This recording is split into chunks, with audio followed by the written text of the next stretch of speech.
7 p.m. for Thursday, August 21st, 2014. I'll call the Planning Board meeting to order. On our agenda this evening, we have an approval not required for 44 Lake Road. We have an approval not required for 447 and 449 Water Street. We have a 7 p.m. public hearing, special permit for land disturbance, public way access permit, common driveway for 29 Pleasant Street. We have a 7 p.m. public hearing for 32 Checkerberry Lane, special permit for land disturbance for the construction of a single-family home. We have a discussion on town meeting articles, Phase 1 zoning bylaw recodification and moderate slope. We'll have a discussion on Fenwick Circle, Planning Board fee schedule review, Planning Board application review, approval of minutes for August 7th and August 14th, 2014, administrator's report, member reports, and adjournment. With that, I'll start with the approval not required for 44 Lake Road. I don't know who's representing.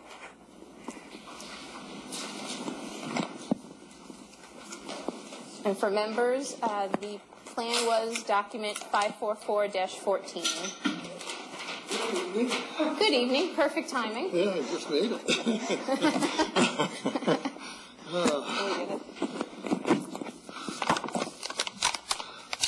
Introduce yourself for the record. Joe Sullivan, Sullivan Surveying Company. Okay. And we have an existing parcel on Lake Road that the gentleman that owns it and his wife would like to divide it into 2 lots.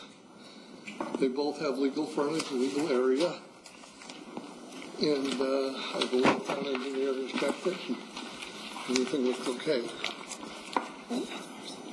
Oh, you may just want to bring the microphone a little bit closer to you. Okay. Great. Thank you. Is that better? Yeah. It's for the audience on the TV. Okay. We can hear you, but they cannot. They You can't. close to the mic.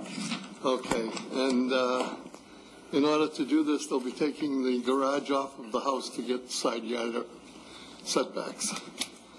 Taking the pool off. And the pool, yes. Okay. And the deck is being moved. Yes. Ms. Loomis? Town engineer has signed off on this plan. Everything is in accordance. We've conducted a site visit. The community notice sign was posted. There is adequate frontage and access over the legal frontage for this lot. So this plan is ready for the board to make a decision. Okay. Are there any other questions from board members? Okay. Motion that the planning board endorse the approval not required for 44 Lake Street of Framingham of Chica Paula Dials, dated July 29, 2014. As presented, document 544-14. Is there a second on the motion? Thank you, Mr. Colton.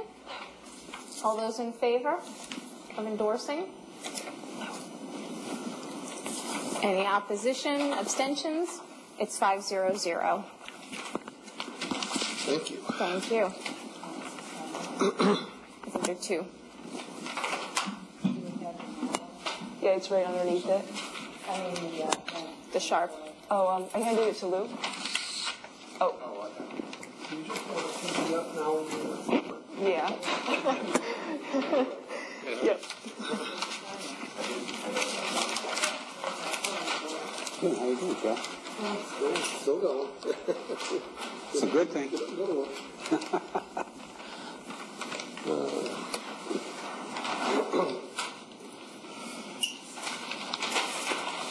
I got a pen.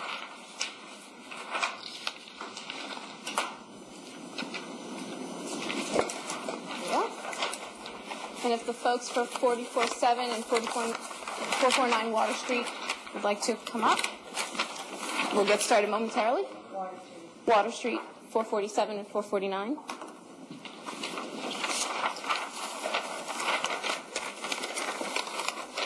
Give us a moment. There we go.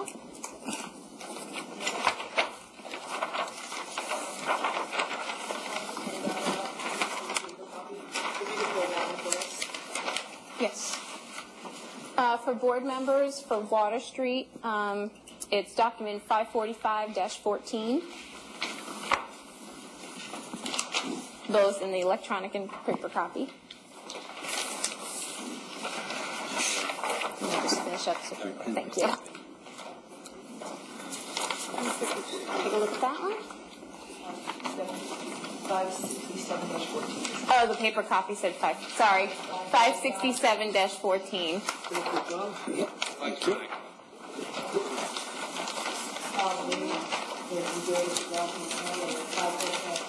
It's an updated plan. My apologies. The updated plan is 567-14. Yep. Oh, thank you. You want to introduce yourself for the record? Terry Ryan, Applewood Survey. Fairly straightforward subdivision. They're creating 2 lots on a parcel that used to be the last of Gerard's Turkey Farm up there off of Water Street. They're keeping almost all of the buildings of the Turkey Farm are staying on one large parcel with the exception of sort of a pseudo tucked into the hill underground shed garage sort of thing. That's coming out. Parcels 1 and 2 front on Ron's Lane. All have adequate frontage, adequate width, and adequate area and access. This is easy. Okay. Ms. Loomis? The town engineer has signed off on the plans. There is access and frontage over on Ron's Way. However, it was brought to our attention this afternoon that there is a question. I've discussed it with town council, and we did not come to a resolution on it. According to the decision for Maple Farms, which is 447 Maple Street or Water Street, decision of March 26, 2002, there was a condition that only 14 houses could be constructed within that subdivision. And so we went in through the registry of deeds, looked up the deeds, and the condition also referred to the homeowners association documentation. I was unable to find the homeowners association documentation at this time. However, if it is, according to the condition number 2, this approval is limited to 14 new lots as shown on the approved definitive plan. This condition shall be included in the deed of each individual conveyance for each lot and shown on the approved plan. This was brought up like 4:45 this afternoon. So I'm not really sure. We don't have a copy of the homeowners association, and I don't know if Tom was on the board at this time. Oh, yeah. This was a settlement of a court case that I think the planning board approved 11 lots. The abutter, it was appealed by the abutter, some of the abutters, and because the original subdivision was for 17 lots, 17 homes, and the settlement was the 14 homes. Now, I don't know if this particular parcel was in the subdivision at the time. That's what I was going to say. Is this separate? Is this a separate division? On the subdivision plan itself, in the notes on the left-hand side, I think it's note number 5, not on my plan, but the recorded subdivision for Ron's Way, it specifically says parcel B is exempt from the covenants of that subdivision. Those 2 lots are coming out of parcel B. And it does say, it says parcel B is excluded from the conditions of the covenant due to the fact that it has the required area and frontage on Water Street. Yeah, that's what I thought. So, just wanted to make sure we cross everything. Okay. It does in the note. Right. But everything is all set. The plan notes have been revised on the A&R plan. It's been signed off by the town engineer. It was originally, when the plans came in, it was 3 lots, and now it's been reduced down to 2 new lots with the larger portion staying intact. Okay. Ms. Long. Taxes are paid, right? Taxes are paid. That's the only question. So I'll make a motion that the planning board endorse the plan for document 567-14, 447, 449 Water Street, Chemo Serapos, as presented tonight with the notes duly noted. Is there a second on the motion? Second. I'll second. Mr. Ortiz, thank you. Any further questions? Seeing none, all those in favor for endorsing? Any opposition? Abstentions? 500. Thank you very much. Thank you. Oh, yep, coming. Oh, it's another one. Tom, do you have that paper copy of the A&R we just signed? Yep. Okay. So I'll start this one going that way. Okay.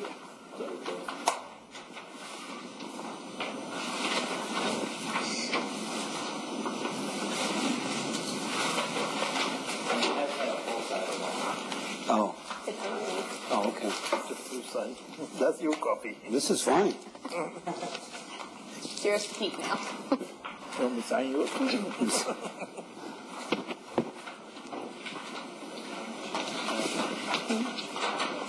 Which one? No, you'll have to do it.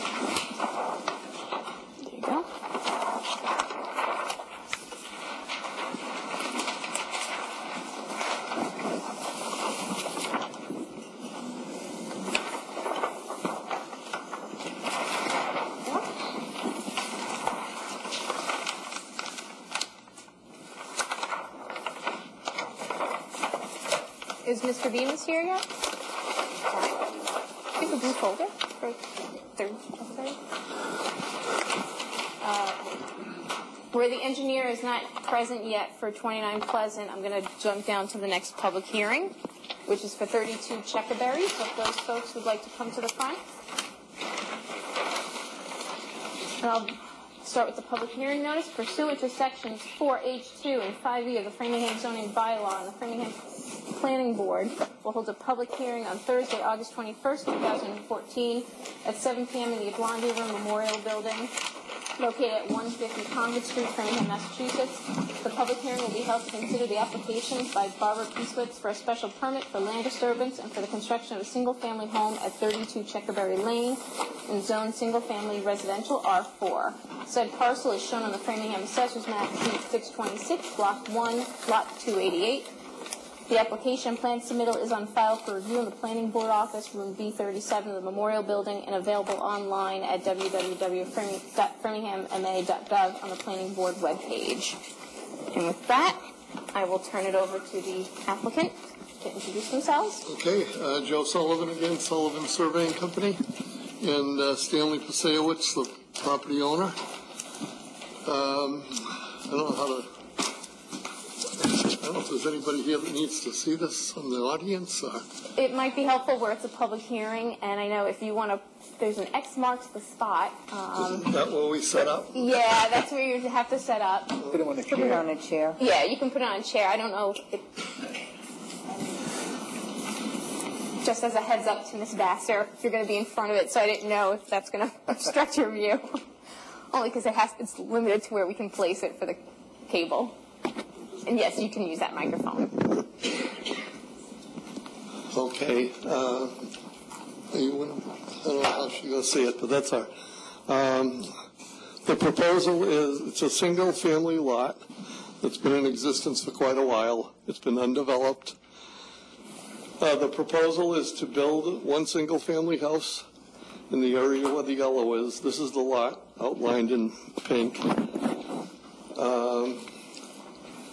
They have a variance from the Board of Appeals to set the house 6 feet back from the street line, and we've put it 7 feet back. They're only disturbing the area that I have in green.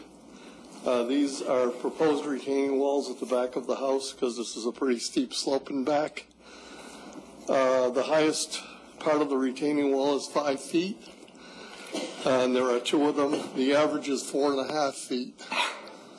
There's a distance between the retaining walls of 10 feet, and they're located 20 feet off the back of the house. We're proposing to install a leaching system for the roof drainage over in this area here. That will either meet or reduce the runoff from the site from the present condition to the developed, so that we actually less runoff in the developed condition. Checkerberry in this area is a private way, and the public way ends right here. The private way wasn't approved on a subdivision plan back in, I believe, the 60s or 70s.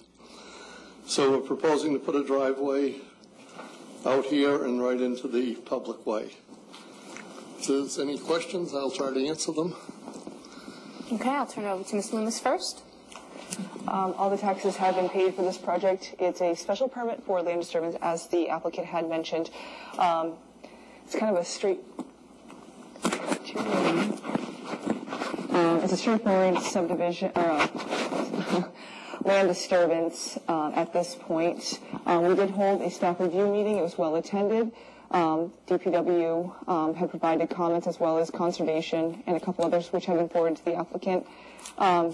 So at this point, we don't really have much other than what Mr. Sullivan has presented to the board. Okay, just to note for board members in their packets, it was 539-14 was a letter from the fire department. 540-14 was a letter of correspondence from the police department. And I believe both had no comments. And then 538-14 was from Conservation Commission as well. Oh, and the plan set number is 528-14. Thank you, Ms. Long. And you should have had a DPW letter for August 6th. What is it? DPW letter. Oh, DPW? No, that wasn't in here, but I'll take your word for it. What's the document number? I don't know. It's not. Okay. So it might have just been received then. I will double check on that. Okay. Thank you. I'll turn it over to board members for questions. Mr. Colton? Okay. Ms. Long?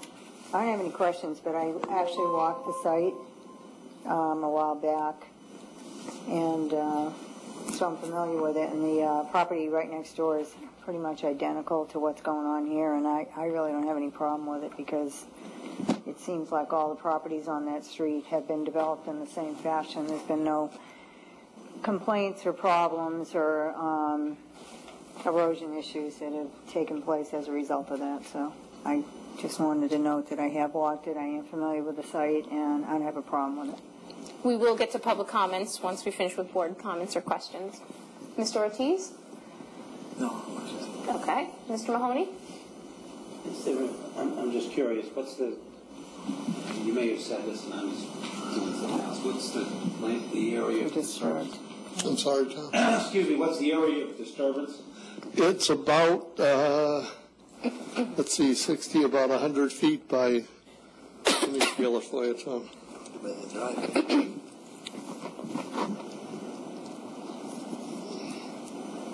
It's about, let's see, 20, about 150 by roughly 90. So about 15,000 square feet roughly. And the lot is a 40,000 square foot lot. And how much fill are you bringing in? Would bring in, I forgot how many yards it is exactly, but it's kind of minimal. It's, I think, around 1,500 yards or something like that. I can look it up. Okay. No, that's the only questions that I have. What's the length of the retaining walls that you're showing on the plans? All right. The longest one is the, well, they're just about equal, actually. So let's see.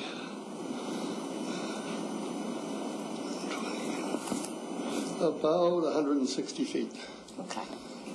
And is there any sort of operation or maintenance plan for the I believe roof we have runoff one, infiltration? I believe we have one in the report, yes. Okay. Great, thank you. I'll turn it, yes, Mr. Colton. I think you mentioned that the retaining walls are about 4.5 feet high. 4.5 average. The highest one is just a little bit right here, about 5 feet. Are you doing anything with plantings or anything? There'll be landscaping and plantings in the green area and through here. And this has been disturbed over the years, so this area that I have the little shaded green around, they'd like to rake stuff out of there and maybe put some grass in, but no change in grade. Just to help in with that, there's it's very thickly vegetated with kind of wild stuff back there. So if you want to know, there is plantings, but not particularly nice stuff. There's a lot of just wild, typical native plants. I was concerned for the plantings just for as a matter, so that you can walk off into them. Right, they are planning on doing it. Thank you. We'll now take some public comments. If you please approach the podium, and Mr. Sullivan, you're going to have to give her that microphone. And if you can state your name, it's my name is Rosamond White, and I live at Singletary Lane. And my property abuts a corner of this property. So I'm down the hill. You need the microphone. Oh, sorry. So I have to start over again? Okay, I'm Rosamond White. I live at 329 Singletary Lane. My property abuts a corner of this lot, down the hill. I'm not concerned about the rainwater coming off the roof. I'm concerned about the groundwater. Has anything been done about assuring that me and my neighbors will not get the runoff from the groundwater, since I'm sure some of the trees are going to be uprooted? Okay. If you want to hand it back to Mr. Sullivan, he can respond to that question. Test holes were excavated to see where groundwater and so forth was, and this will have no effect on the groundwater.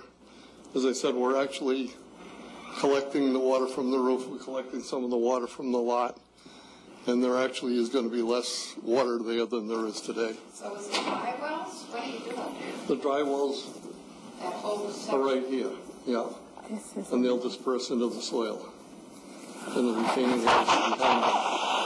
Please direct your questions to the board, through the board. I'm just showing my lot is here, and here's my little corner, I guess. Yeah. Well, I am concerned because we get a lot of water regardless because of the hill. All right, well, again, if this is her property, this is the area being disturbed. The contours are running this way. So anything that's done here will actually be running in this direction. It won't be going in that direction, any change that's done here. Okay, thank you. I'll believe it when I see it. Just want to look. Are there any public comments? Seeing none, I'll bring it back to the board for any... May I ask yes. one question? Hold on. You need to have the microphone. Sorry. We're televised, so... Sorry. You're televised? Yes. For cable. Oh, my gosh. I should have dressed for the occasion. Now Do you have a comment regarding of thought? Sorry. Well, that stopped her.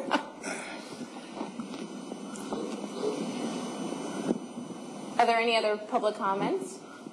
Okay. Seeing none, any further board comments or questions? Okay. I just have yes, Ms. Long. Madam Chair. Conservation, you have a document that you said 538-14, which I don't see in here. Could you just tell me what that document says? Because that would be relative. I'll read it into the record. It's from Robert MacArthur, the Conservation Administrator. After reviewing the property using geographical information systems, there appears to be no wetland resource areas or associated buffer zones subject to protection of the Massachusetts Wetlands Protection Act, 310 CMR 10.00, or the Town of Framingham Wetlands Protection Bylaw, Article 5, Section 18, at 32 Checkerberry Lane. Therefore, Conservation Commission review and approval are not required at this time. However, it is the responsibility of the applicant to ensure that any wetlands are accurately identified. If wetlands are discovered on the site, the applicant may need to file appropriate paperwork with Conservation Commission. There is a concern that too great of clearing on this hillside lot could lead to erosion and runoff that could enter and alter wetlands. Consideration of this land clearing should limit the tree clearing as best as possible. If erosion occurs and sediment enters any wetland resources, the entire project can then become reviewable under the Wetlands Protection Act and the Framingham Conservation Commission. I would highly recommend that erosion controls be installed for this project in the form of silt fence and straw wattle. Thank you. And the reason I asked to read that one moment is right. to address the abutter's question about erosion control and Right. I'm not done. And Part of the package. Mr. Sullivan, I'm let not Ms. Long done. finish. I'm sorry. you can respond, but I'm Sorry, done. Chris, I thought you were done. That's okay. No. I just Let her wanted finish her to thought. address the We'll have you abutters' respond. concern as far as erosion and conservation's issue, and then I was going to ask for the applicant to respond to that, because, as you know, this board has the ability to put conditions on property that we think might create an erosion problem or a problem for the abutter for runoff, because that's always been one of my concerns. However, now I'll let you speak. I'm sorry Yeah, you for can that. respond, Mr. Sullivan. There is an erosion control plan in the package. It's a separate sheet and it shows all the erosion. The conservation is happy with that, except that they want it changed from hay bales to straw bales, and we will do that. Okay. Thank you. And could I Yes, go on? I Mr. forgot that we asked for waivers, and I guess we should put that in the record so you know we did. Please. We asked for a waiver from the request to require tree height and size, because there's so many trees out there, and it's on the hill, and it's almost impossible to get the height of all those trees. So we were asking for a waiver of that part of the bylaw. Let's see. The other thing I think that came out of the staff meeting was that we also are requesting a waiver to put in a water separator. Engineering agreed with me that they didn't feel that it's needed for when you go into industrial and commercial sites to clean the water from any dirt that gets in there from the parking lots and so forth. And they agreed that this is just a driveway in a house, that there was no need for it. So that is a waiver we would ask. We'll take those under consideration. Okay. Did you have any further questions? With that, this hearing will be continued to September 8th at 7 p.m. And please note that September 8th is a Monday and not a Thursday, because the town will be observing September 11th, which is the Thursday, so our meeting that week will be on Monday the 8th at 7 p.m. Thank you. Did you want to change the date? I'm on vacation. Okay. Okay. Then, Can we go to the next week? The next meeting? then we can do September 18th? I'd be back. Okay. All right. I won't Then be please- here. September 18th? Yes. Please note then the hearing will be continued to September 18th at 7 p.m. Okay. It's a Thursday, right? Yes, that's a Thursday. Thank you. All right, thank you.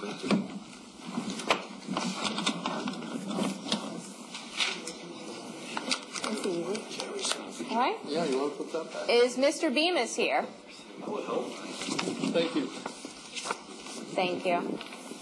Do we really need him? Maybe not.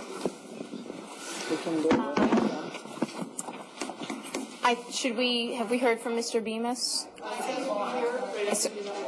Okay. So why don't we start yes, we'll come back up to it on the agenda. So with that, let's go then to the town meeting article discussions. And Ms. Loomis, I will have you kick it off for us.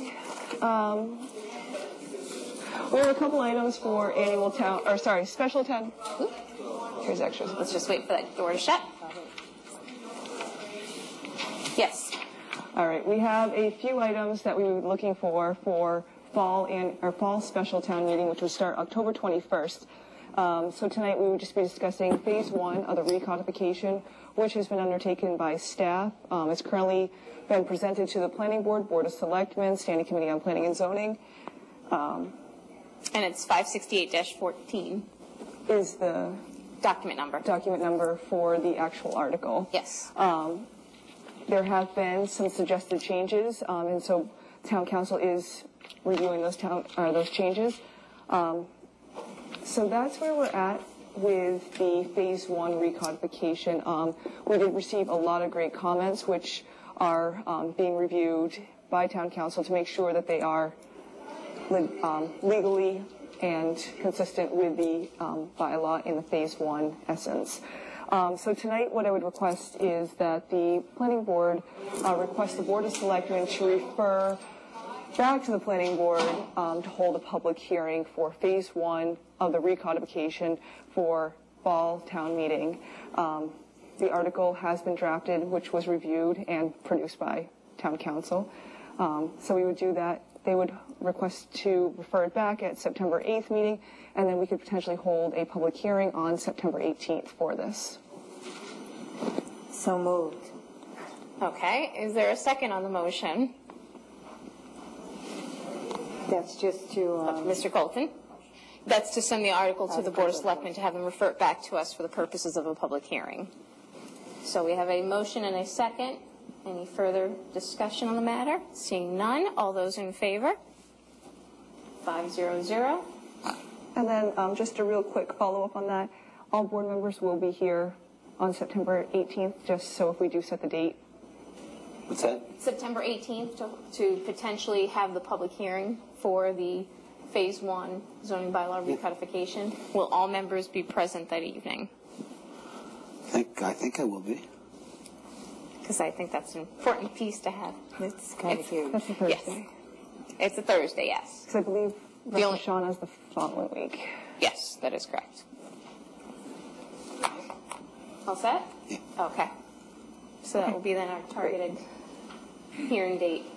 The second item, which the board has reviewed a couple times, it's been reviewed by town council, the DPW, both town engineers, is the slope bylaw.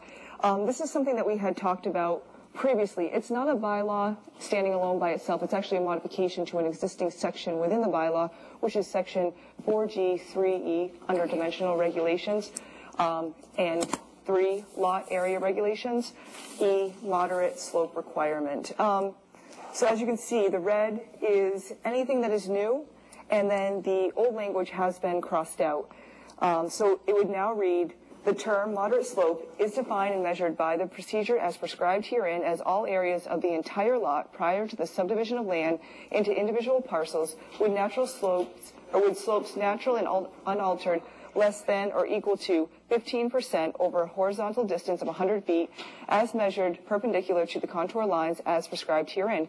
Contours shall be 2 foot intervals based on the most recent national geodetic vertical datum, NBD or GD. Plan shall note the collection source of the contour data. Final slope shall be reviewed and confirmed by the town engineer and or by the town's professional consultants.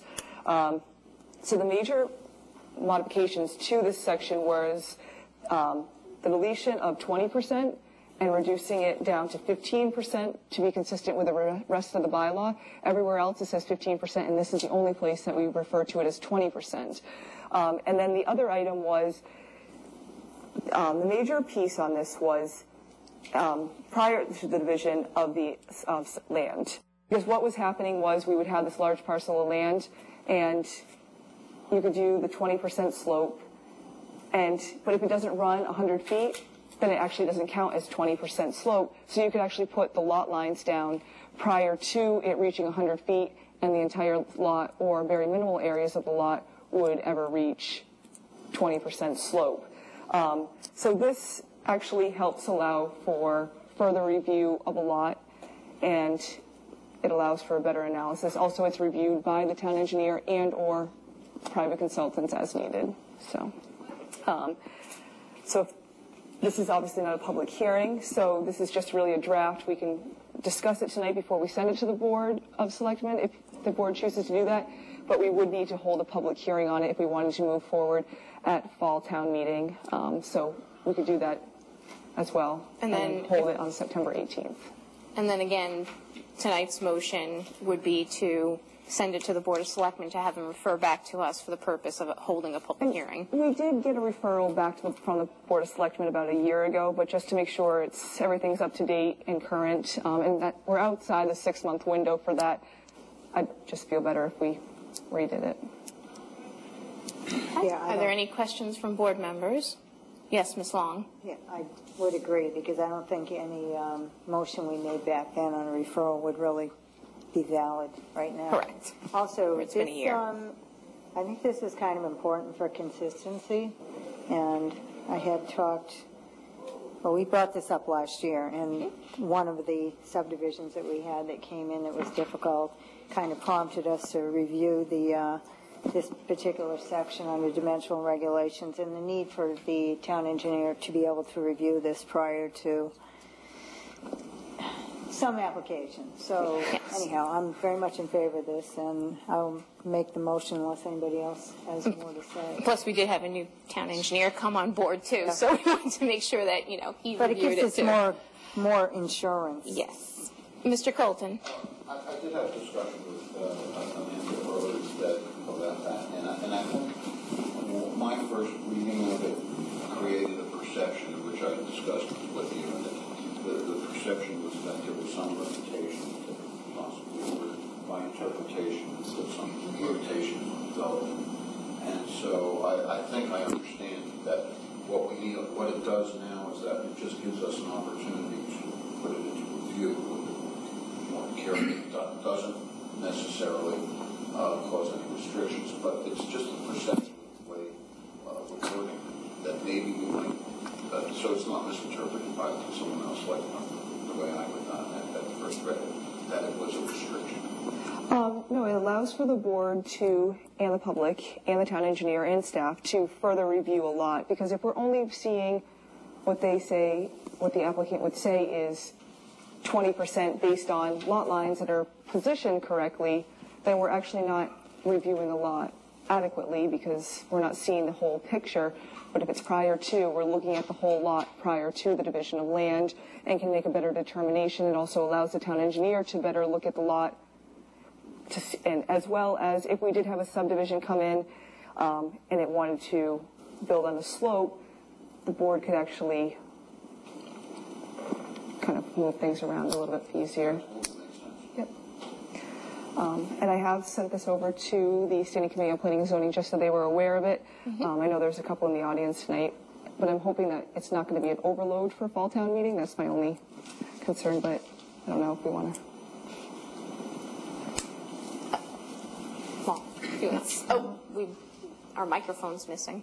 Oh, okay, thanks. Yes, Paul Ladowski, Precinct 10, member Standing Committee on Planning and Zoning. In my review of the recodification documentation, I stumbled across something that spoke to an issue of if the lot, horizontal distance on the lot was not capable of being measured over a 100-foot limit, then you could modify this particular calculation of the slope to a 50-foot limit. Now, is that going to be embedded in this particular modification as well? Because it's in the existing bylaws, moved into the recodification activity. I didn't bring with me the reference, related reference of it, but I remember going across that and finding it. Very interesting. 50 feet can be used to determine the slope. We will definitely look into that, but just to let you know, the discussion tonight is just to refer the draft to the Board of Selectmen, and then when we get to the public hearing piece, but we will. In your redrafting, you might want to figure out how to embed that in there. Yeah, we'll certainly look into that just to make sure. Thank you for bringing it to our attention. Are there any other comments or questions from board members on this side of the table? Okay. Seeing none, I'll entertain a motion to send the article to the Board of Selectmen to have them refer back to us for the purpose of a public hearing. So moved. Is there a second? I'll second it. Thank you, Ms. Long. All those in favor? Any opposition, abstentions? 5-0-0. I guess we can continue next up with the Fenwick Circle discussion. Fenwick Circle is currently one of the projects that the board had approved in previous years. The roadway and kind of the area around the roadway has kind of gone into disrepair. The board does hold a significant amount of money for this as a bond to ensure that the roadway was constructed properly. It is not a accepted way at this point, therefore the town can't go on to an unaccepted way to construct the work. Therefore, the Department of Public Works would have to bring forward the road for street acceptance, which we could do for the fall town meeting. And then they would take the money that we hold in a bond to repair Fenwick Circle by the applicant. Are there any questions? Yes, Ms. Long. I knew that was too easy. You knew that was going to be too easy, right? So, yeah, I feel that we need, if that's the case, to repair it, because that money's been sitting there and nothing's been done, and it was turned over to us, and now it's just in a holding tank. So we need to refer that. We need to have the DPW bring that forward as a street acceptance. So do we need another motion? We would need a motion to support. To support? To support. Okay, not to hold a public hearing? I don't believe we I mean, to go to the selectmen for refer back? No, because the DPW brings those forward, and Board of Okay. Selectmen says they're the keepers so- of the street. So we would just need to send a letter in support. Support that we would, for street acceptance. But I think Mr. Mahoney has comment There's first. sufficient monies in there for any of the work that has to be done? Yeah, so I mean, even to accept this, to accept the street. Yep, the amount that the planning board holds far exceeds the amount that would be needed to complete the road work. We had an estimate by DPW that provided that, and it was more than double of what we needed. So the original quote was about $34,000 to complete the work. That was about 5 years ago. Right. So it has increased, but not anywhere close to the amount we hold. We hold about $86,000. Okay. Okay. So is there a motion? I'll make a motion to support that DPW, we support the idea that DPW do a street acceptance for fall town meeting. Second. Second. Thank you, Mr. Mahoney. Any further discussion? Seeing none, all those in favor? Any opposition, abstentions? 500. We'll move along to the planning board fee schedule review. Now, I know there was documents that were handed out to us. Do you want to take both together? Yeah, we can discuss both together. Sure. So what you have in front of you, or electronically in front of you, are the applications that were modified, just a couple of them, or created for processes that currently exist or processes that exist but didn't have an actual application, therefore having to go through an entire review. So the first one that you have in front of you is the special, I don't really know the order, so I'll just start. Special permit for land disturbance. It was originally lumped under special permits, but as we've seen with 29 Pleasant, 133 Warren Road, 32 Checkerberry, what we're looking at is we're not really concerned about the number of cars that are going to be parking on the site. We're more concerned with the area disturbed, the amount of area uplands, wetlands, the amount of fill brought in. And so the new application actually reflects those questions that the board has been asking of the applicants, kind of getting more information that the board would want to make an educated decision for a land disturbance rather than the number of parking spaces on the site, and it kind of modifies it a bit. The requirements are still the same. They come right out of the special permit for land disturbance under 4H. So that has not changed because that would require a change of the bylaw. So those were pulled right in. But it was just the additional questions that the board has been asking at the last few public hearings. So that is the modification to the special permit for land disturbance. The other application that you have is the modification to a special permit or a site plan, because what we keep seeing is a lot of modifications to an approved decision or approved site plan. And under condition 6 or condition 8, depending on what year you're looking at for decisions, requires a pretty much a vote by the planning board. They have to hold a public hearing to make these modifications. So this application really doesn't make the applicant go through all the process. It makes them go through and provide the information relevant to what they are modifying. So if they're only modifying the land, the way a sidewalk is laid out, they would provide information based on the layout of the sidewalk. It would provide the application of the needed information. The other one, as we had discussed before, is an extension of time. Since the Permit Extension Act was only between 2008 and 2012, which extended out, you have 2 years under a current special permit, and then you had an additional 2 years based on the first Permit Extension Act, and then you had an additional 2 years. So you had a total of 6 years altogether. However, 2012, that actually is a lot of those permits that haven't been acted on are coming to pretty much, they're going to expire within 2015 or the end of 2014. We have permits that we permitted back in 2012 that have not been acted upon that would be expiring in 2015 as well. So we do have quite a few permits that we would be looking at. This would just require, the application would just require the decision to be presented to the board, and they would have to show just cause for the request for an extension. They can't do it just because they just didn't feel like it, or they didn't have the time, or they didn't. It has to show just cause, and the planning board actually has to accept that just cause. So it has to be based on fact and reason, and they have to provide supporting documents. So that application kind of reflects what the board would need to make a best decision on that. So those are the three applications that you have in front of you. If anyone has any questions on the application, then we can go to fee schedule. Does any board members have questions? I know we had previous discussion with respect to the application and fee schedule. Oh, no questions. Yes, Mr. Colton. In the interim between the time that the extension was granted and any bylaws that have changed, does that permit them to grandfather those amendments as they move forward, if they move forward in the application?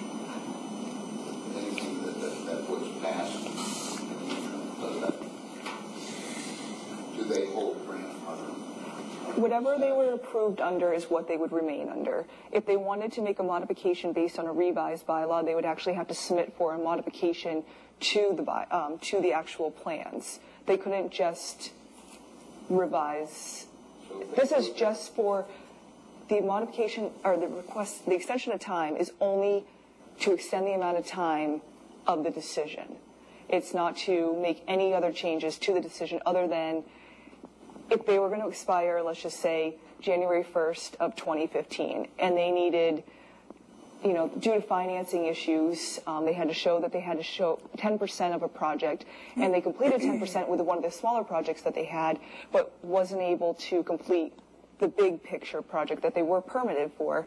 They could actually come in, explain to the board they needed financing, and they completed the 10%, and now they have the financing for the entire project, but couldn't complete the project within time, but they would need an additional 6 months to start the project because they can't start the project within the middle of the winter. They need to start it at the end. So it could only extend the time.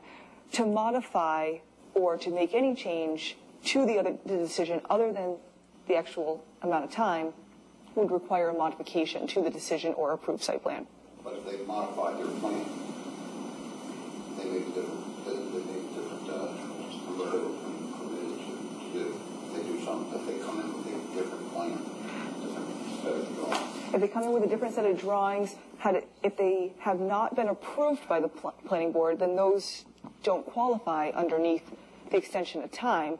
That would have to require the board to make a vote. However, say they were granted the permit in 2008, and they came in 2009 to make a modification to that plan, that does stay with it because the board has already voted to make that modification. But you can't ask for an extension of time and make a bunch of changes. The only thing that you're modifying with the extension of time is the date on the decision in terms of exercising the permits, the approvals. That's all it is. Any further comments or questions? With that, did you want to go through the fee schedule? Or so the fee schedule? I don't know if you want to do both first, or did you want however the board feels. Go through whatever. Okay. Yep. So as we had discussed before, we had site plan modification, which is under F3, which is in red. Anything greater than 1,000 square feet of new gross floor area would fall under site plan modification, which is $1,000.03, which is existing. Minor modifications to approved site plan. So minor engineering change, insignificant plan change. So insignificant plan changes would be very minor, could be done administratively. And then minor engineering changes would require the board to review, such as the movement of in REI's case where they had to move one of the steel columns over, that would require an engineering change to make sure that the location was structurally sound. However, if it's something minor, the walkway to a house in the PUD is modified from the left side to the right side just to accommodate the joint driveway, then that might not. It would be dependent. But a minor engineering change would be $500. An insignificant plan change would be $250.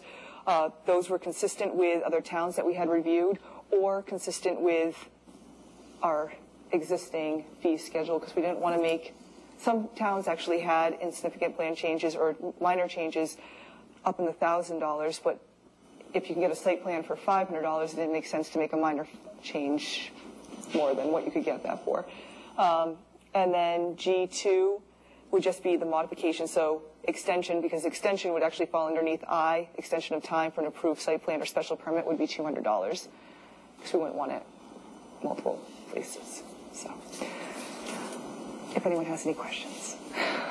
Do board members have any questions with respect to the fee schedule? Again, I know we had discussed both the application and the fee schedule at length a couple of meetings ago, but I did want to check with board members because I know we want to make sure that there was sufficient time for members to review.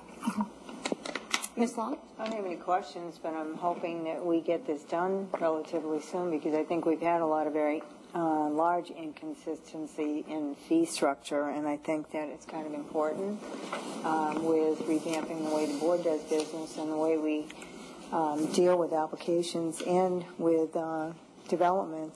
That's sort of an important factor. Yep. And the other thing is the other part where the actual applications have changed, it's also helping streamline it because pretty soon what will happen is as we move into a CELA, the applicant will actually be able to fill everything out online and hit submit, and it'll come straight in. Because right now they have to, they can fill it out in Adobe, print it off, all filled in, but they can't submit it electronically. They still have to come in electronically in a paper copy, but they could submit it right online. So that's a process of also streamlining the permitting process. Excellent. Are there any questions from board members? Seeing none, I will take any motions with respect to the application and fee schedule. I'll make a motion that we allow the administrator to make the necessary changes as discussed to update and improve our fee schedule and application. Well, I think we would be adopting the revised fee schedule. Yeah, to adopt it. Thank you. Is there her recommendations? Is there a second? Thank you, Mr. Colton. All those in favor? Any oppositions, abstentions? 500. Next, still not seeing Mr. Venus here. So we'll continue with our agenda. We have the approval of minutes for August 7th, 2014, document number 563-14. Board members. 560. Not 547-14. I have 560. That's August 7th, right? Yeah, August 7th. The minutes for August 7th are document 563-14. On here it says 547-14, but whatever. Wait, what? In the new packet, there's. I just looked it up. That's right, because that's the only one I'm going to vote on. So you have 563. I think we have some problems with document numbers conflicting on several. I think you're looking at an older packet. I just went back to where it was. So will you change them? Why isn't it just carried over from the number that it was given originally? That's my question. Well, there was any modifications made from the original to the Still second. the same document. Why do you need to change the document number? Because I think that in the past we'd always changed it if it was. No. If you have I don't know why you would need to change the document number. You just make modifications to it. Okay. So it just racks up more document numbers. So because it's confusing to me, we keep changing numbers. Anyway, I'll make a motion that we approve the minutes of August 7, 2014, document 568, you said? 563. 563-14 as presented. Is there a second on the motion?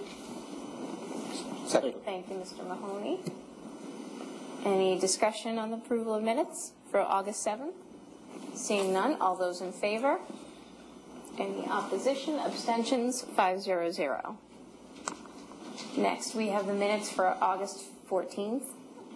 Very difficult read. In document number 564-14. Those took a long time. I know, I'm sure it did. 564-14. And for this one, it would only... I'm recusing myself. Well, it would be 2 abstentions. So it would only be Mr. Ortiz and Mr. Colton. So, is there a motion to approve the minutes for August 14th? It was too long. I don't have time to read it. All 2 lines of it. I make a motion the planning board approve the minute for August 14, 2014. That's number 564-14. Thank you, Mr. Ortiz. Is there a second on the motion? Second for Mr. Colton. All those in favor? Any opposition? Abstentions? Oh, sorry. I'm waiting for them. 302. Thank you. With that, we have next administrator's report. Back to you, Ms. Loomis. So, as we discussed, I was not at the TOD meeting, so I will turn that one over to the chair and have you take over that one. We have been working, so basically just a status update. The 135 corridor study, we have been working internally to pretty much put together a great document for the board and for the town to use. That is coming along nicely. We are just waiting on a couple items from various departments that will help strengthen the document and based on review. So once we have that together, we will be presenting that to the board. So we're hoping for the September 8th planning board meeting. It wouldn't require a vote or anything. It would just be a brief overview of what we found and the recommendations, because the recommendations are going to be significantly different than what was presented to the board previously with the other 135 corridor study. So that's what we will be presenting probably September 8th. As well as the master plan, we have received some modifications to that, and we are just putting it back into InDesign. InDesign does take a lot longer, as we found, to put it back in, but the document is coming along nicely. We will be having a couple other things added to the end that the board will need to kind of vote and accept, but that will be provided prior to the September 8th meeting, so we will be working on that. That will be also put online once we get it back into InDesign, just so everyone can kind of look and see what's going on. But we have received comments from a member of the Standing Committee on Planning and Zoning and some staff comments as well as board member comments. So that's where we're at with that one. The parking study was provided to the board about 2 weeks ago. That is the final parking study. Review and let us know if there's any changes, because I think there were a few inconsistencies or things that need to be modified based on that, and we can still have them make those changes. We do have the Word document, so we can do that internally as well. But using the parking study, not for, obviously, fall town meeting, but maybe looking at something regarding parking for annual town meeting or the next year's fall town meeting as part of phase 2. We would not be looking at that for phase 1 because that is a significant change. And we also do need to thoroughly review that parking study based on the changes that need to be made to it. As I may have mentioned before, for phase 2, I guess since we have no people. Phase 2, what I would like to start working on is the site plan, section 4I of the bylaw. Currently, the site plan contains a lot of process and also different items that need to be reviewed during the site plan process. However, it has major, it has minor, but there's no major, minor, and major, which would be explained in a little bit. I'll put together a document and provide it to the board. It also doesn't really walk through what happens with modifications, because right now some modifications can come in front of the board for changes and others have to require a public hearing. So I want that clearly spelled out within the document itself. The other item that we need to look at is consistency with Mass General Law and other case law, because there are areas where we are inconsistent with current case law, and we need to make sure that we are up to date with those items. We also need to look at mitigation in terms of traffic, but also there is the mitigation that other towns do use to acquire open space, such as Natick. They look at, it's about a 1% mitigation. If they exceed the FAR, everything above that baseline of the FAR actually has to pay 1% of the development costs for the additional FAR. That money is deposited into an open space acquisition account, which then they turn around and either can use the money for match for grants to acquire parcels, conservation restrictions, or buy parcels outright. Since we are in the process and we have applied for the Nyanza grant, which we are waiting, which is along the Sudbury River up near the town common, that would be a great place if we could continue to create a walkway if we need to acquire additional funds, either through grants or purchasing the conservation restrictions outright. But if you could walk from the town common all the way down into like Bowditch or downtown, that would be a great amenity for the town, kind of creating not an emerald necklace, but something unique to Framingham, which is also supported by the master plan. So that's the one thing. The other thing we keep seeing is that these grants come up very quickly. It might have a 3-month deadline, it might have a 2-month deadline, it might have a 6-month deadline. But in order to get money for match, we have to actually go to town meeting to get the appropriation of money to be able to use for it. So if we had an open space acquisition fund, still probably have to go through town meeting, but figure out a way to make it a more streamlined process and more efficient so we could use that money if we knew grants were coming up.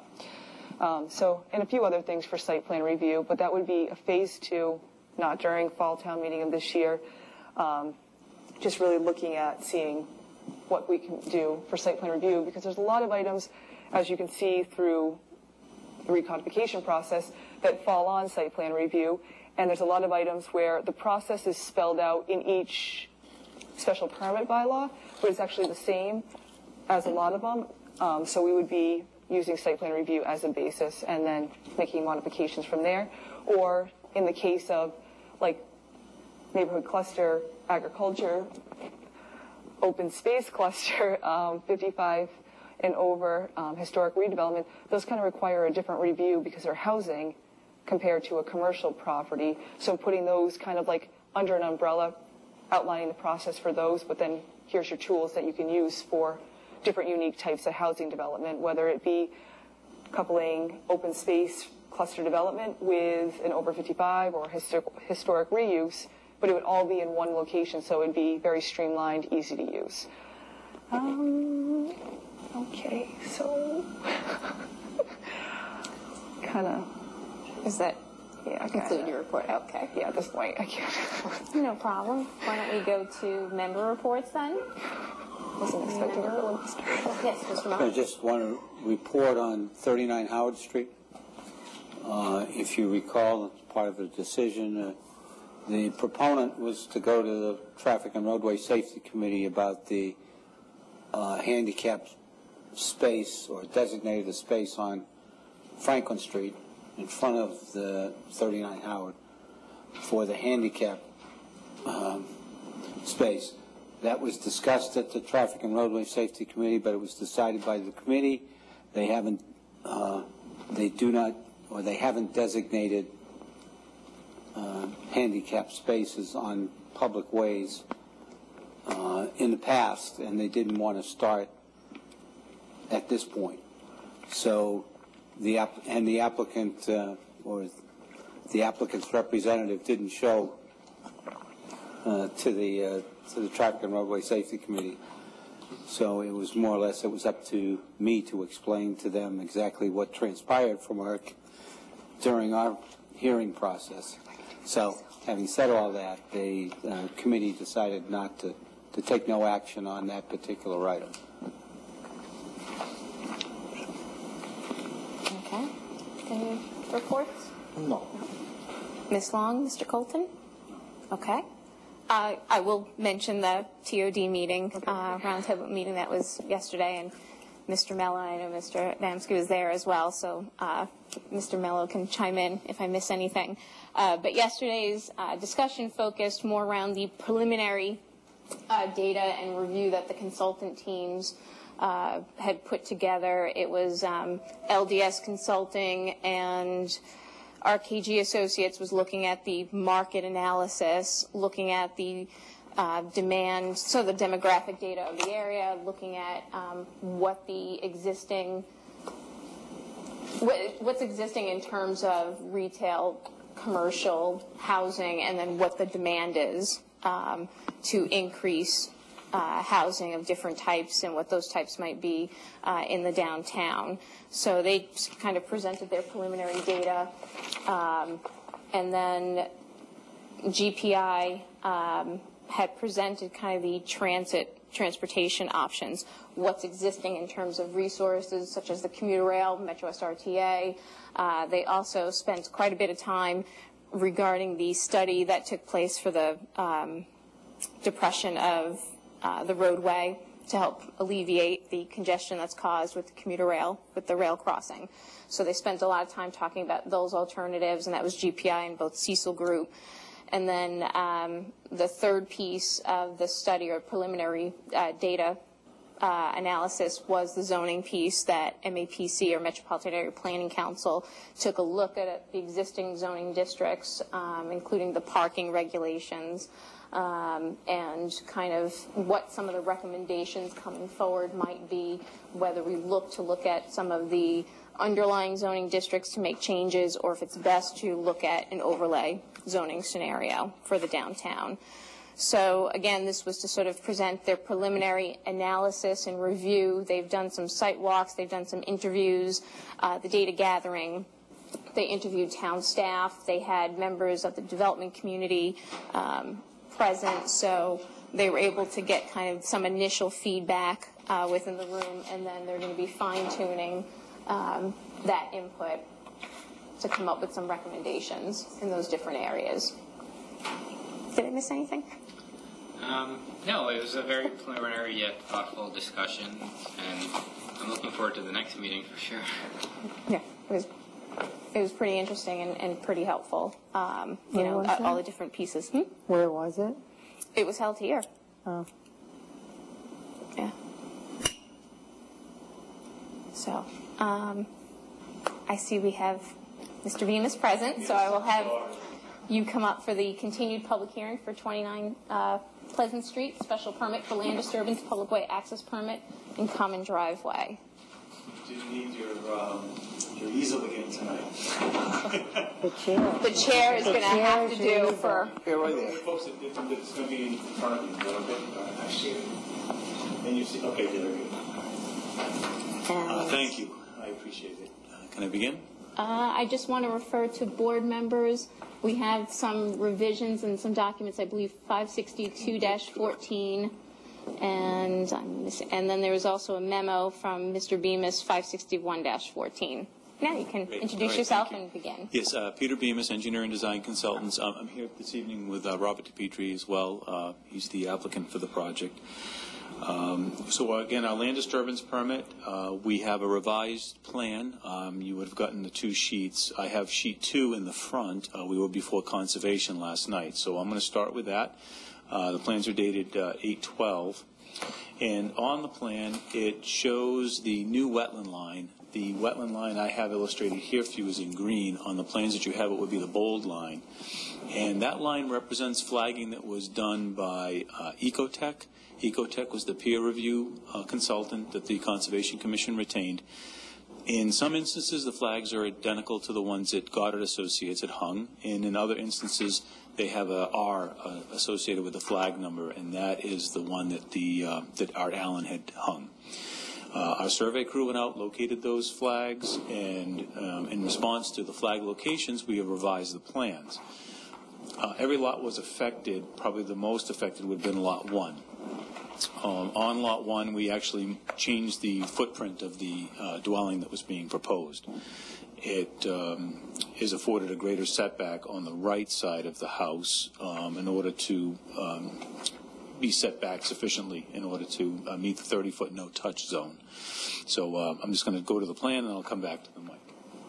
Lot 1 is on here. On Lot 2, there was a flag that did affect area to the back. It did not affect the building position. It just affected the wall that was on that lot. And that wall has been extended further towards Lot 3. And then on Lot 3, really was very little impact whatsoever, but we wanted to try to provide as much of a continuous buffer as we could. So there's a wall that's associated with that, and it's been moved a bit closer to the dwelling. We presented that to the Conservation Commission last night. I would not expect there to be any further comment from them relative to the line because it's their peer review consultant's position on the line. The consultant still has to provide the commission with two other items. One was the, I think they were concerned about wells for the site, and there was one other item. But that report will be forthcoming. They do meet again 2 weeks, and that's when that matter will be discussed. From the land disturbance, members of the public and the board had raised a number of issues. We provided a cover letter to you, and in that I answered each of the items. One was regarding the disturbance area. That number was initially larger.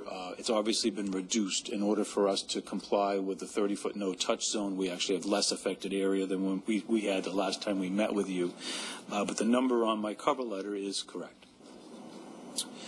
You also asked for the amount of yards that would be brought into the project, and we broke them up into lots so you'd see where the land is needing to be filled, with Lot 2 requiring the greatest amount. And that's really because it extends the driveway through all of Lot 2, and that's where the primary filling has to be. The last, so two other items. The total area with the 15% slopes was 3/4 of an acre. And then we broke it up into lots for you, so you could see the percentages. We also had provided you originally with the SWAP. So you had a complete package for that already. So again, I'd be happy to answer any questions. There was a first sheet to this set. I'm just going to flip to that.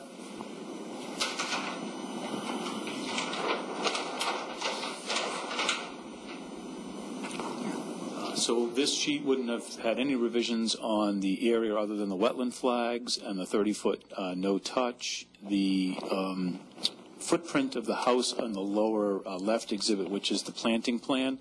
A few more trees were retained because we're obviously set back a little bit further from the wetlands, so we've got a couple more circles where we didn't have circles before to save trees.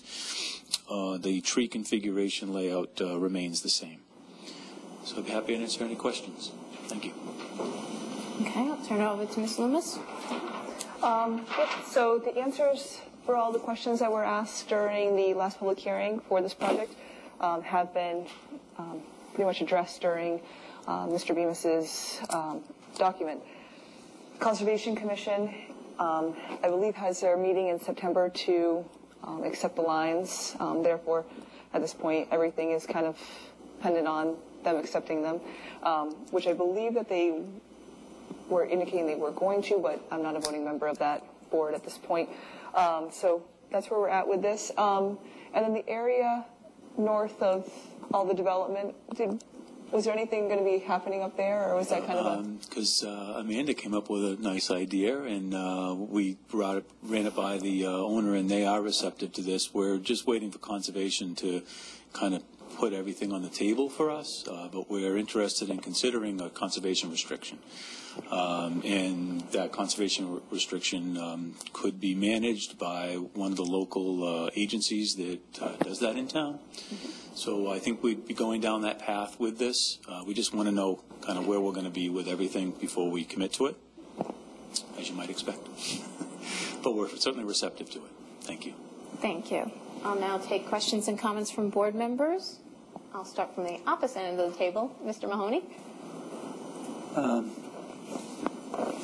still looking at the information. So I can come back. Yes, thank you. No questions, Mr. Reese? Okay. Ms. Long? I think from what I see, because you answered all the questions we asked, so we have that information. And we're just waiting. For me, I'm waiting to see what Conservation's review has to say and how that all pans out.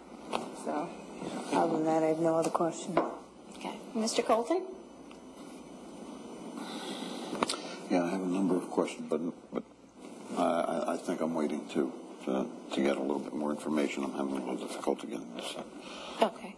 But Okay. reserve. All right, no problem. A question I had is, I know the consultant from Conservation kind of made the changes with respect to the flagging and the no-touch zone, and then you'd mentioned that there's a little change down by that lower right house lot, but there's been no changes to the configuration of the actual houses. There might have been some additional trees added by one of the houses. The tree configuration stays the same, but the actual house lot configurations. Oh, right. The approval not required plan that you currently have is correct. There's no changes on that. But the footprint of the house on Lot 1 is different. Okay. That definitely is different. Lots 2 and 3 have the exact same footprint you had the first time. The footprint that would have been on Lot 1 would not have fit, and still observed a reasonable setback to the work limit. Okay. Ms. Long? I forgot about one thing. The guardrail that makes it sort of illusory. What's the situation with that? Again, from our perspective, we still maintain that it's not. The guardrail can be removed as soon as the development work goes forward, so I would see it as something that goes together. I'm just going to refer that this is just regarding what's before us. The A&R is, we currently have a request on the extension of time, so I'm not going to get into. Right. Oh, okay. But I'm still maintaining. Sorry about that. Okay, but In it's a terms of that discussion, all right, if you want to ask it's a chicken and egg, and I just, I think at the end of the day, we'll be at the same place we need to be. Okay. Thank you. Mr. Colton. Has there been a proposed drive lane? Yes, sir. I can go through that if you'd like. Yeah. Could we? Okay. Sure. Because I still don't quite understand how you're making the grades work. There's a common driveway to serve the 3 houses, so there's going to be one curb cut. It's in this position here. What you can see here is a trap rock that's going down for our stormwater management. So that's really what that's intended for. That would go away, obviously, when the development's finished. But there'd be a single driveway serving the 3 homes. How do you get to the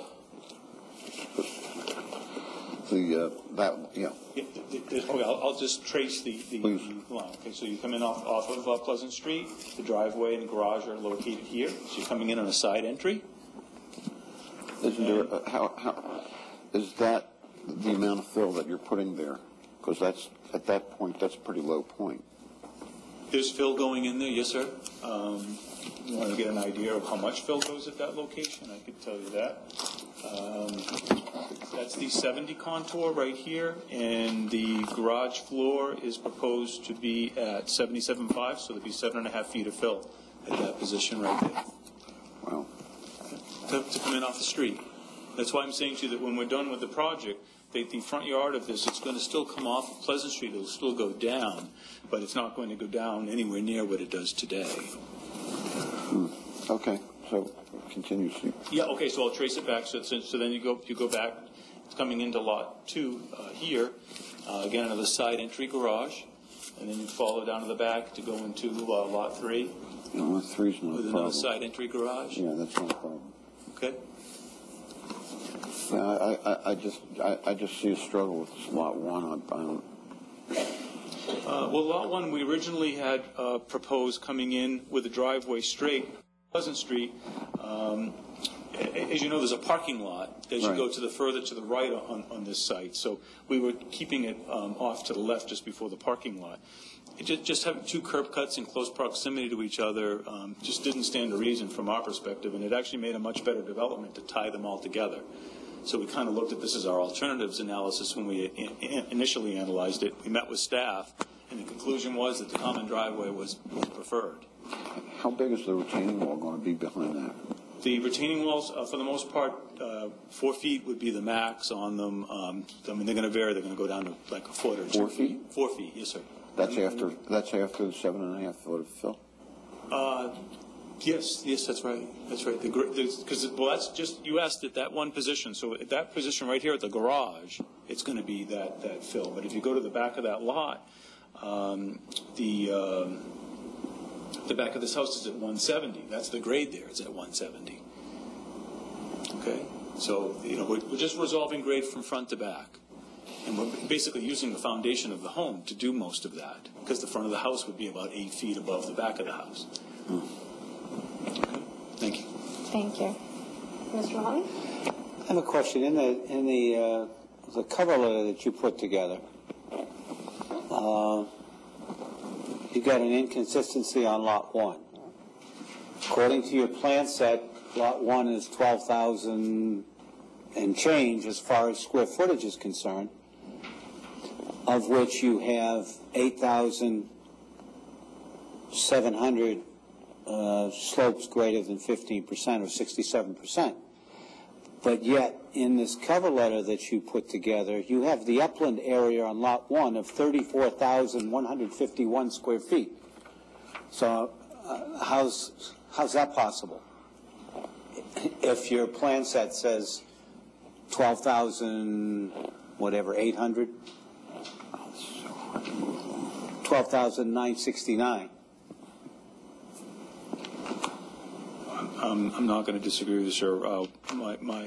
The person who stated in your memo, I did sign the letter. Walter Lewinsky did prepare the letter. I believe what he's done is transposed the numbers of the 10,000 should be for the Lot 1 and 34 for Lot 2. But I'll verify that, not just say that that's what he did.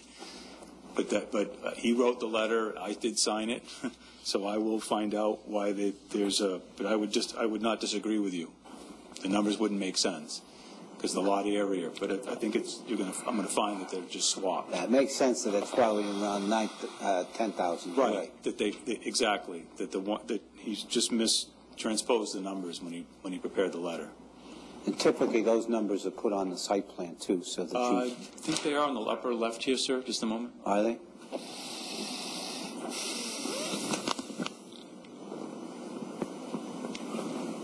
Oh, you have it right. You have it correct on the plan set. Yes, exactly. The 1082. So that's it's in the cover letter that he just transposed. Only comments on that. Thank you. We tried very hard to get it right, but we might have got this one a little too fast. Yes, Ms. I Long. do have a question, and it does pertain to that, because if you're going to, and I'm going to go through Ms. Loomis as the administrator, on the plan notes, it says open guardrail and install returns. Well, if this is a public way access permit, then that is relevant. Or is it not? We would need, if we were discussing access, you would need to know. I have to know how you're going to access it if we're going to be given a PWAP. Yeah. So it's very relevant to this. So I need the answer to that. It's beyond. I mean, if you don't have access, that's an issue. Because of a guardrail, so that has to be addressed for us to give you a public way access permit. I don't disagree, and we presented that to your Department of Public Works, and right, but we explained to you why the guardrail was put in, and we obviously want to have it removed. We can't really remove it until we have the grading fulfilled, or I would say, let's leave the guardrail. Well, you can't remove it without DPW's approval. Their permission, correct. Correct. So I guess I need to know where you're at with that, because without DPW allowing that to happen, then nothing happens with access. My point was relating to the A&R, the guardrail itself, but when you were talking about the illusory access, but in terms of the public way access permit is fine. It is illusory if you look at it from that point of view. We have submitted everything to the department, so it's not like they're offline with this. They do have everything, and we can bring up your concern. It would be the same one that we would have. It's trying to get all these things done at the same time. So what is the status then in terms of the request? I would say it remains pending because I would say that they're probably going to look to this board and say, are they comfortable with the land disturbance component? Because everything seems to go together, and you're looking for conservation to be comfortable. And I think it's like once I get one to tip over, I think they'll all kind of come together. But I don't disagree with you, and it's incumbent upon us to come to you with a solution to that problem, and I don't have one tonight. Right. I'm not trying to make it difficult for you, but I am bringing up. You're making it clear where I need to stand. Exactly. I'm glad to hear it. If that doesn't get resolved, then nothing moves forward. Understood. So that's all my point is. Okay. Where this is a public hearing, I will see if any members of the public wish to comment on the proposed project. Seeing none, are there any further comments or questions from board members? Okay. Yes, Mr. Colton. What is the percentage of the slope after you get off of Pleasant Street? You're going from 180 to 172. You got an 8-foot drop there. I wouldn't have the percentage of that, sir. So if you wanted to... It's a pretty rapid if you say slope. Right, but if you want to say the that question again, I'll give you the answer. I just don't have that off the top of my head. Where I'm bringing this up is on an automotive slope like that. If you start to exceed 16%, that starts to become problematic. So I'm looking at that. That's the existing slope. If you go to my sheet 1.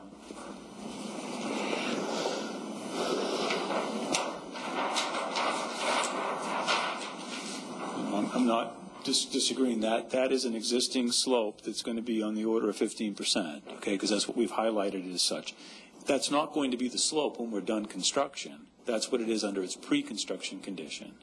Now, I'm looking at your, I don't know what sheet that is. This is your sheet 2, where you do have the driveway and you show from Pleasant Street to near the bottom of the hill.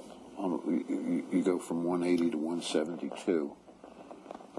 Oh, yes, through here. Right, yes. and I'm a little, that looks like it's a pretty steep slope.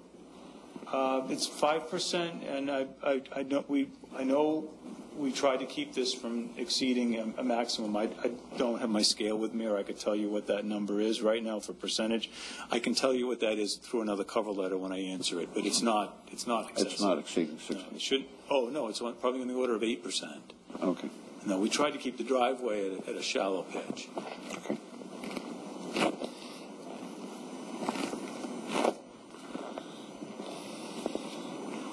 Okay. I know we're sort of pending what action Conservation Understood. Commission takes as one of the concerns mentioned by the board. So with the purposes of continuing the public hearing, I guess I wanted to check with you if you feel that returning on September 8th, which would be a Monday, if that's sufficient, or September 18th would be the alternative. I would take the 18th. Okay. I need to be out of town then, and that was the purpose of trying to get through to you tonight, was to try to bring you up to speed as much as we could. We knew Conservation likely wouldn't have acted. Unless you want to do this, Bob, I'm not going to do it, so we'll just wait for 10 days. Yeah, so we'll go to the 18th, please. Oh, yeah. Amanda, I believe we're all set with our A&R? Yep, I think we took it up to the 25th. I believe we did. So I just want to make sure Yeah, anything you need from me to extend, we'll do it. So. No, I think we're all set on this end. So Yeah, I think it was the 25th in September that we had. if not, we'll email you. Yeah, And there then you we go. can take care of it on the 18th. Yeah, we want to But make I'm sure pretty we sure we keep have an the existing administrative extension, things yeah. taken care of. So I'm good with that. Great. Thank Great, you very thank you. much. So this will be Have a good evening. continued for Thursday, September 18th at 7 p.m.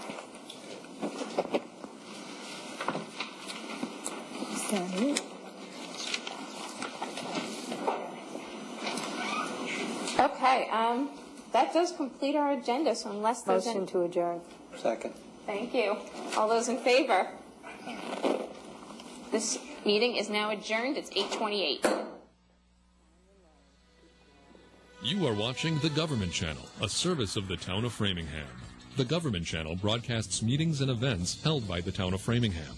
Governmental proceedings are cablecast live to inform residents and encourage participation in local government. Some of the programming provided keeps residents abreast of road closings, construction updates, recycling efforts, public safety information, and special events in the community. The Government Channel is the best source for direct access to your Framingham government. The Government Channel. Stay connected, stay informed.